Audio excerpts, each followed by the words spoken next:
When you first see a plasmid sequence, it can be overwhelming. Every plasmid is designed for a specific purpose, and as such contains many genetic components, which can be a lot to process. Some of these components are common amongst all plasmids, whilst others are specific to function. Other components still are usually silent, and they are included for versatility of the plasmid. We will be breaking down the components of 3 common plasmids, all available on SnapGene. This is PUC19. It is an empty vector for E. coli, meaning all of its component parts are designed to optimize cloning but have no meaningful impact on the bacterial physiology. All plasmids have an origin of replication, here labeled ORI. This allows the plasmid to be replicated as the bacteria divides. All DNAs in the organism have origins of replication, or they would be quickly lost. All plasmids also have a selectable marker. This is usually antibiotic resistance. In this case, it says an ampicillin resistance gene. The selectable marker ensures that only bacteria that have successfully taken up the plasmid can grow in the presence of the antibiotic. Here, the AMP-R promoter causes expression of the ampicillin gene. This is the AMP-R promoter. Now, let's examine the cloning site. In the unmodified plasmid, LAC-Z alpha is expressed under the LAC promoter. There is the LAC promoter. That's LAC-Z alpha. The LAC promoter is a strong promoter which yields good expression. LAC-Z alpha is a gene used as a disruptable marker. An unmodified plasmid will successfully express LAC-Z alpha, which in systems that contain an additional LAC-Z component catalyzes the hydrolysis of the synthetic substrate XGAL into a blue chemical, which turns colonies blue. However, the multiple cloning site is located just past the promoter in LAC-Z. You can see the MCS is here.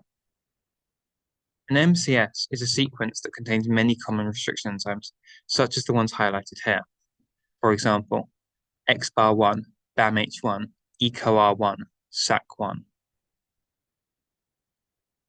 These restriction enzymes can be used to open up the plasmid for assembly, as detailed in our cloning series. Successful insertion of the gene into the MCS will disrupt expression of LAC-Z, leaving colonies grown on XGAL plates white, not blue.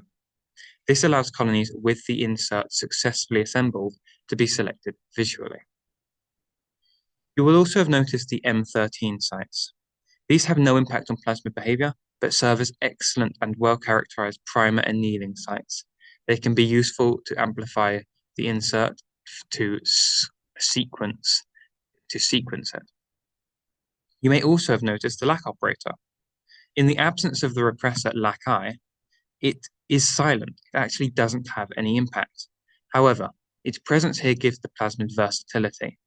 If this regulatory element is required, then a LAC-I trans-acting coding sequence can be inserted elsewhere into the genome, and then the LAC operator will become important and effective. This allows the plasmid to be incorporated into many systems, which is incredibly useful for synthetic biology. Moving on to PET28A+. This is a protein expression vector for E. coli. In the strain BL21, it can facilitate as much as 50% of the total protein content of the cell being your engineered protein. As before, we can immediately see an origin of replication and a selectable marker, this time for kanamycin resistance. By locating the MCS, we can identify the surrounding components that serve as the expression system. The MCS is here. If we zoom in, we can see these on the plasmid map.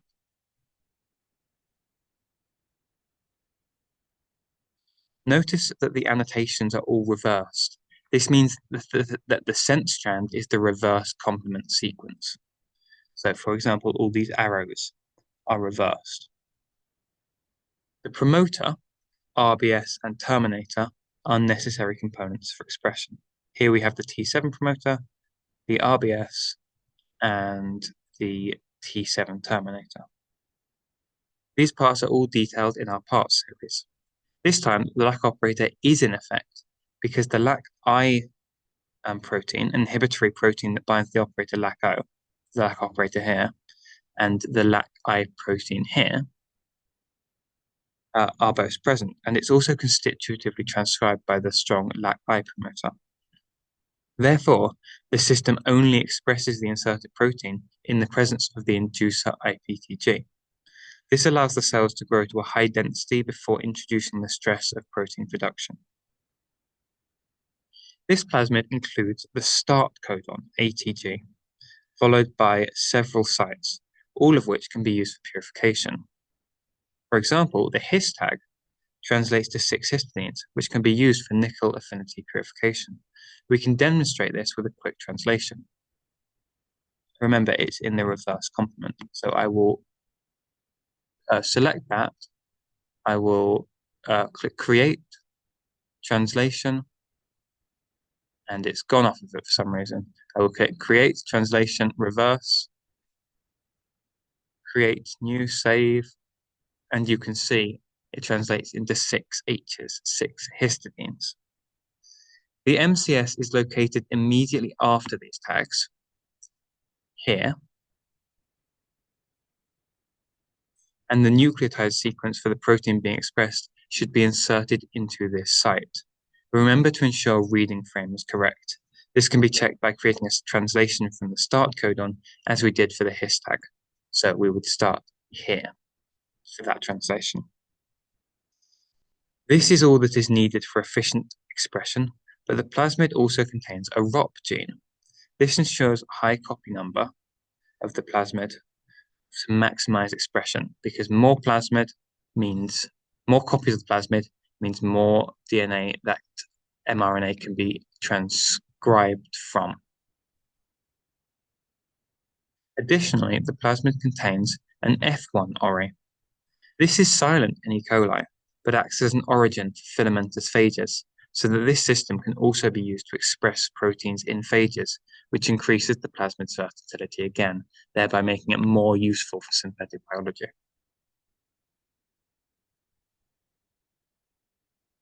PEGFP C1, 2, and 3, here C3, are a set of GFP fusion vectors that fuse a protein of interest to the C terminus of EGFP.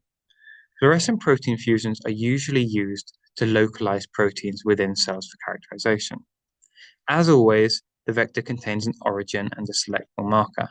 Here, the origin is here, ori, and the selectable marker is neo-R/canal, which means it works for both neomycin and kanamycin. The plasmid also contains an F1 ori, like PET28A+, which acts as an origin in phages, and an SV40 ori, which is the same for mammalian cells. Additionally, the selectable marker is under promotion of AMP-R promoter for bacteria and phages,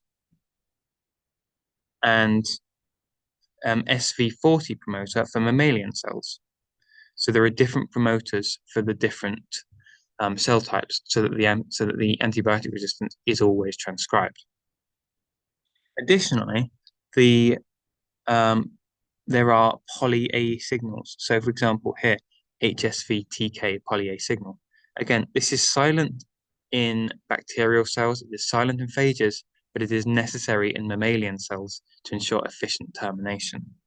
This, again, makes the plasmid more versatile, because this one plasmid will work for mammalian cell protein localization. It will work for bacterial GFP fusion localization, and it will also work for phage GFP localization. Once you recognize that everything highlighted, if I highlight from here to here, is just to help clone the plasmid into a variety of biological agents, the plasmid becomes quite simple to understand. The CMV promoter and enhancer facilitates strong expression of EGFP fused to whatever protein coding sequence is inserted into the MCS. This is true of all of our cell types. The stop codons terminate translation. That is all. You can see with the stop codons that if we do a translation through, this is in the sense strand, but if we do a translation of this, and create translation forward and save, that we get, if you are in the first frame, you get a stop codon immediately. If you go from the second frame and you create a translation in the forward sense, then you can see we have a stop codon in that one as well. If you go from the third frame,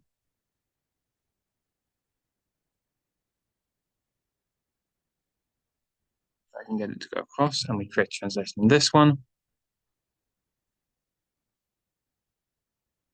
then you can see this one also has a stop codon. So no matter what frame you're using after the fusion, there is a stop codon in the correct frame, which again just lets this plasmid be easy to use and versatile.